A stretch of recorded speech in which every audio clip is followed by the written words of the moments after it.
ఒక చిన్న ఆశ ఈ పిచ్చుక జీవితాన్ని ఎలా నాశనం చేసిందో తెలిస్తే మీరు షాకవుతారు.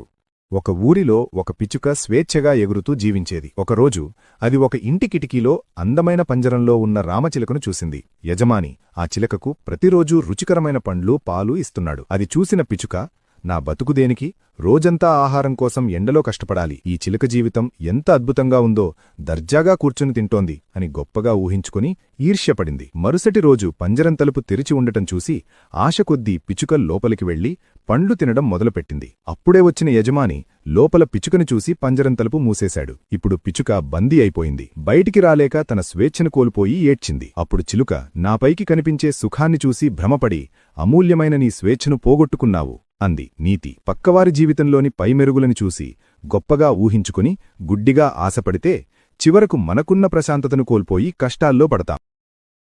Download ShareChat.